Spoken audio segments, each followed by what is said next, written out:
In the previous section, I discussed the role of weather patterns and climate on forests. But climate is in itself a topic that needs further explanation, as we're currently faced with the phenomenon of climate change, really the impacts of climate on the development of forest ecosystems and the history of the Earth is really important to summarize and give some background on. The Earth's climate has always been a state of climate change. This graph is generated from data taken from ocean sediments and carbonate deposits, and pretty accurately or with great confidence shows the climatic fluctuations of the last 5.5 million years. And as you can see, our current climate is on the right side, and this goes back 5.5 million years. These graphs and these charts and this data can be taken back well back into the time 65 million years ago when the dinosaurs existed. And what basically has been happening, or what this shows, is that the climate is always changing across the Earth. The real question is how fast it changes and what the fluctuations are. If we look at the right side of this graph and focus in on the last 500,000 years, as shown on this illustration, what we can see are the many ice ages that have occurred over the last 500,000 years. And it's important to note that we have these peaks in warmer temperature in between.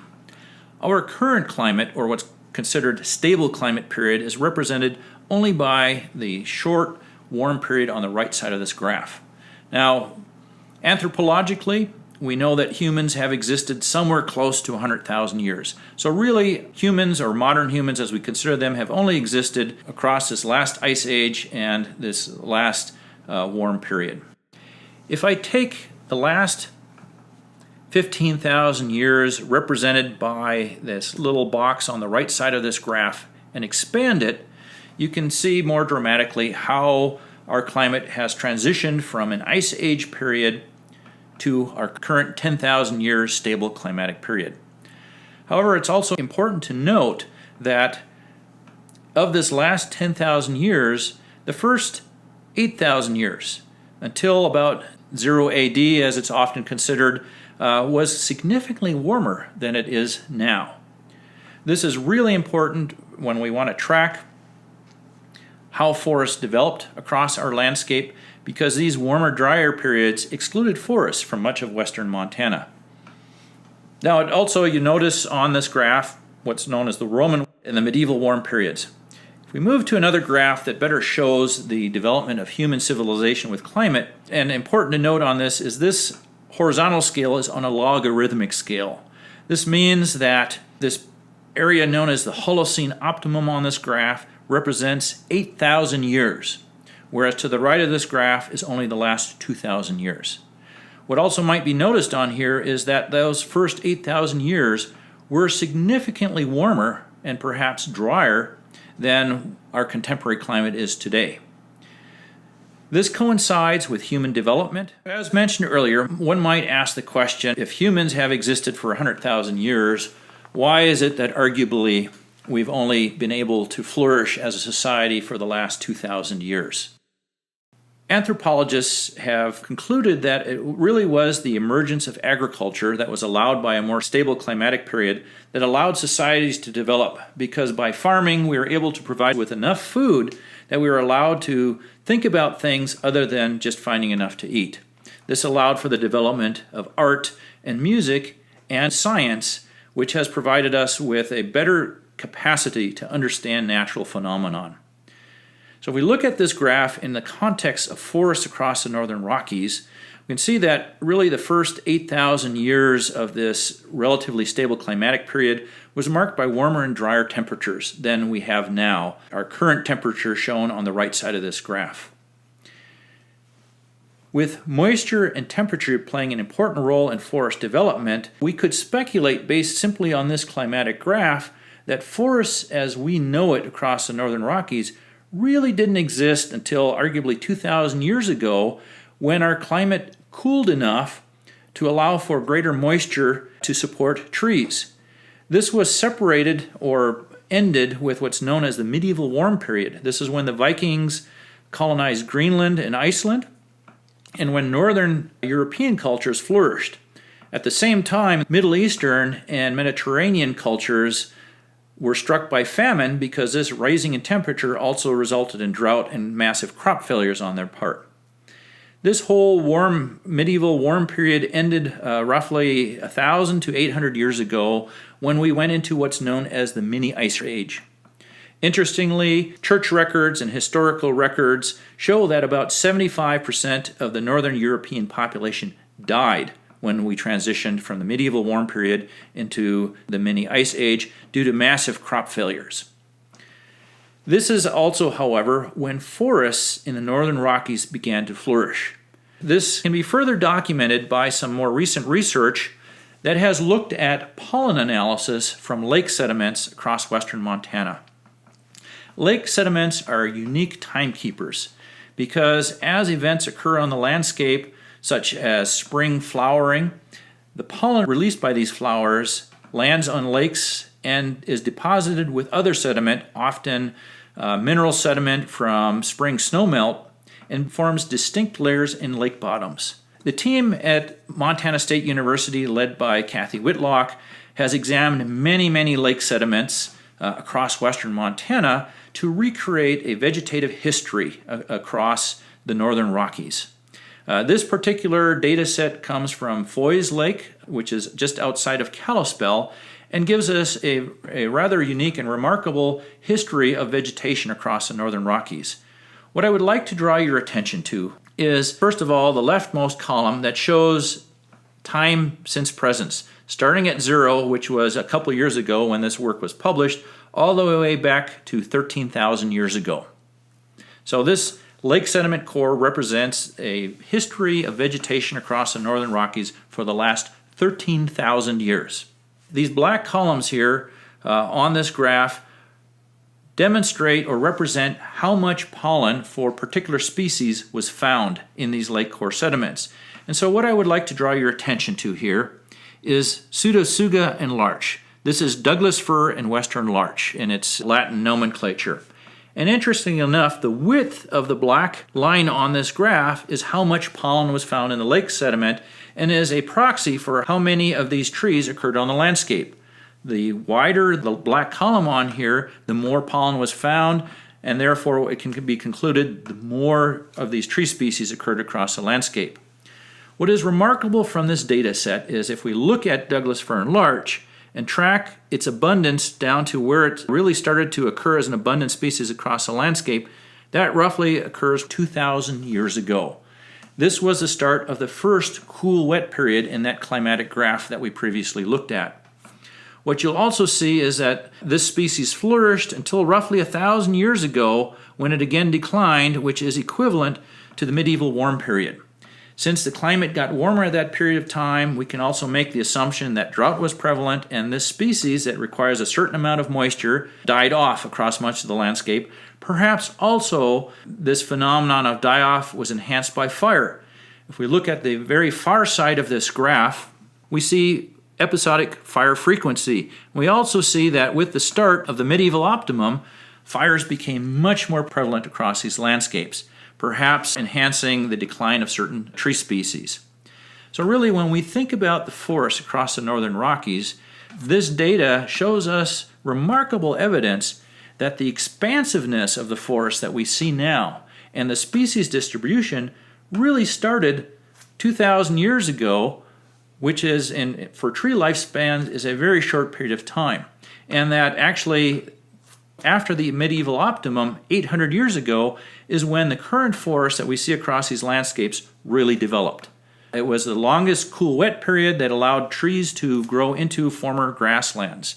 Again, this graph can show us evidence of this if we look over towards the column labeled Artemisia, which is sagebrush. We go back to the 2,000 year ago line, and we see that sagebrush played a much bigger role across western Montana until 2,000 years ago, where it started to become limited by increased moisture, which allowed tree species to dominate the landscape. The same can be said for the column Poaceae, which are grasses. You can see again, if you go back to 2,000 years ago, grasses and grass pollen was much more abundant across this landscape than 2,000 years ago when it got wetter, and then again became much more abundant at the time of the medieval optimum. So if we look at a temperature graph of the last 2,000 years, reconstructed from tree cores, the width of the growth rings on the cores indicating when conditions were wet enough for ample growth to occur because tree growth was not limited by drought. This graph was created from multiple data sets from across the northern hemisphere. So this includes northern Europe, North America, Siberia, areas where trees were found that were not influenced by neighboring trees but more influenced by climate and higher elevations. There are a couple of things that can be seen from this. First of all, the medieval warm period is that peak in the middle, followed by the mini ice age. But the other thing that this graph really shows is, since it's from different data sets, it shows the tremendous variability in climate that occurs across the northern hemisphere, and that isn't adequately portrayed by graphs that only show averages. So even though it may have been cold in North America 13 AD, it may have been warm in a different part of the northern hemisphere. So climate is a highly variable phenomenon that occurs across the northern hemisphere, and it really can't be defined by a single line that shows an average temperature. On the right side of the graph, the black line is speculated climate change, global warming caused by, or speculated to be caused by, human activities, including carbon dioxide emissions. So we can see that we are potentially in a period of time when warming of the air temperature is going to be a phenomenon that affects our landscapes and our forests. To further show the tremendous variability in climate and weather, this graph is only of the last 100 years of the dominant climatic influence on the northwestern United States, known as the Pacific Decadal Oscillation. These are the temperatures and the weather patterns that come off of the North Pacific that influence how much rainfall we get and what the temperatures are like. This graph represents annual averages, both summer and winter temperatures, starting in 1900.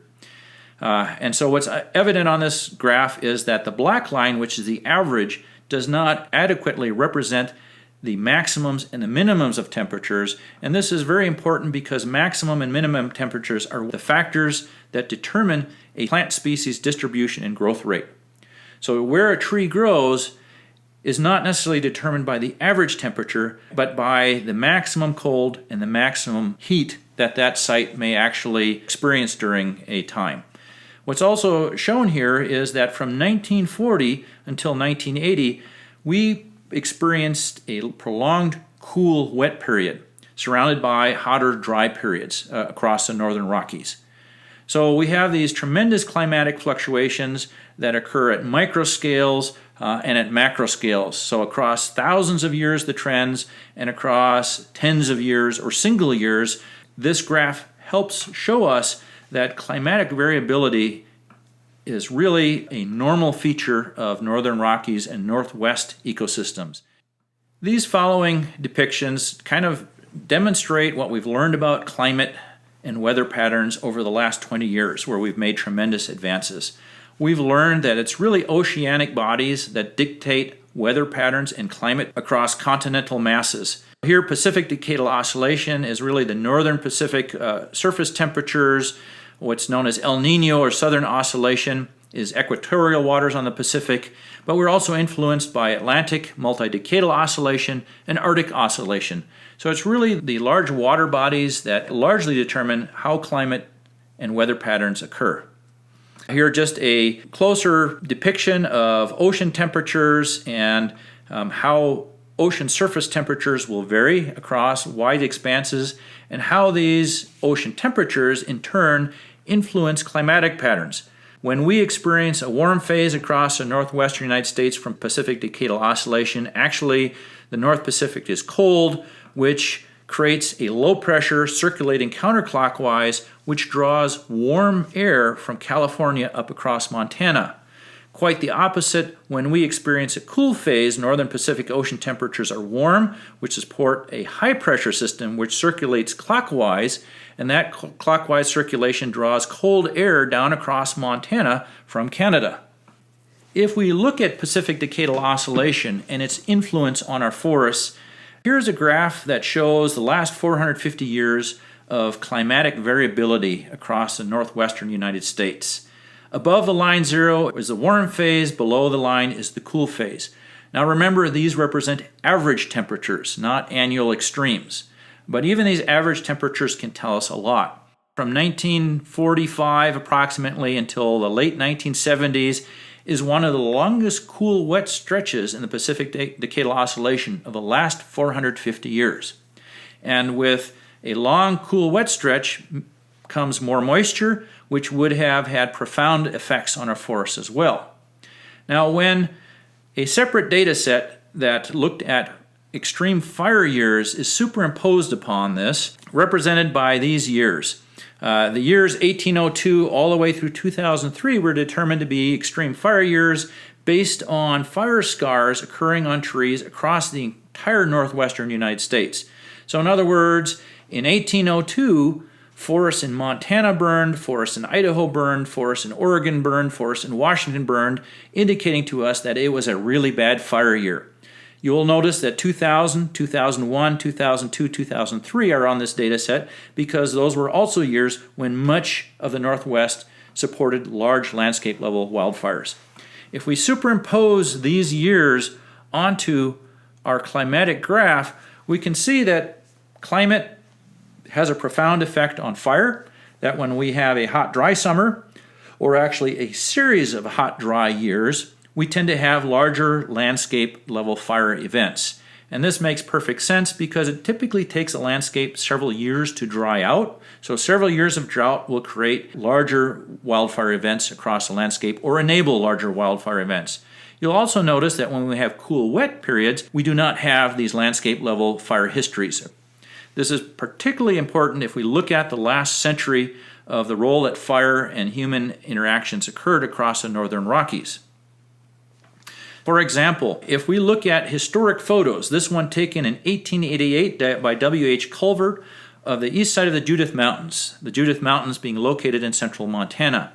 If you look at the mountainside behind these horses and use the rocks in the front as a place reference, those mountains are largely grass covered with some trees on them. If we take that same picture again, 100 years later in 1980, we can see that the forest has vastly expanded across this mountain range, and where it used to be a rangeland with some trees, it's now a forest with some grass. Why this occurred and how this occurred has been the subject of much debate, but largely since we know that moisture gradients are really what drive forest species distributions, whether a tree can grow one place or another, we can pretty well conclude that it was increased moisture and perhaps lack of fire that allowed these forests to expand their ranges. This same phenomenon of forest expansion has been documented in other regions of northwestern United States. These maps, created by Paul Hesburgh's research group out of Wenatchee, Washington, basically looked at large landscapes, roughly 10 to 30,000 acres on the lower Grande Ronde in eastern Oregon and Washington, where this map on the left indicates the green is ponderosa pine forest and the yellow is grassland in the 1930s. By the 1990s, you can see that the ponderosa pine forest has vastly expanded its range across this landscape. Similarly, if we look at wetter forested landscapes, where Grand Fir is a dominant species, on this left graph of this drainage in 1930, we can see that the light green is ponderosa pine cover, the blue-gray is Douglas fir, and the bright blue is Grand Fir. The beige color is herbland or grassland on this. So in the 1930s, this was a highly fragmented, complex landscape of different species and different cover types. By 1990, what you can see on this is that Grand Fir and Douglas fir have dominated this landscape with very little grassland left, very little ponderosa pine cover. If we consider climatic influences, particularly that long, cool, wet period determined by the Pacific Decadal Oscillation from the 1940s to the 1980s, that increase in moisture certainly enhanced tree regeneration and tree growth. In addition, the role of human fire suppression, grazing that reduced the competition from grasses for trees probably also enhanced this process.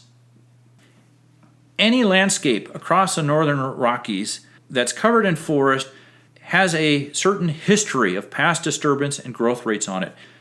If we look at this mountainside, and define the different tree species, their ages, and their distribution, we can reconstruct the past history of disturbance on this. In the center, in the black circle, we have a remnant stand of old larch trees that survived a massive wildfire. These larches are 200 plus years old, and being the most fire-resistant, survived fires. What came in around it is a dense lodgepole pine stand that's only 80 years old. In the drainage bottom, where it's cooler and wetter, Grande fir managed to survive that fire and thus did not burn in the past fire. And to the left side of this picture, on the northeast side of the mountain, again, cooler temperatures and more moisture allowed Douglas fir and larch and Grande fir to establish. This mosaic of tree species and age classes is what defines forests of the northern Rockies and is determined both by topography and climatic influences and the role that those climatic influences have on disturbance processes such as wildfire. Any landscape we look at can be deconstructed to show the history. In this particular case, this is part of the 1910 burn where a vast portion of northwest Montana burned. Here the surviving trees are the old ponderosa pine trees that can be seen on this mountainside and that have since been crowded by the prolific regeneration of Douglas fir on this landscape. So if we went here in 1920, this would have been a barren hillside with grasses and forbs with only a few ponderosa pine trees on it. It is now covered with dense Douglas fir. Any landscape will show these patterns of past disturbance histories and the influence of climate, aspect, and topography. Even the drier forest types in central Montana show this phenomenon where in the background, in mid-slope of this north-facing aspect, Douglas fir stand, shown here by the older trees that are starting to die out, and that the impacts of both grazing and a wetter climate allowed for Douglas fir to expand into the historic rangeland in front of it, shown by the younger, denser, smaller trees in the foreground.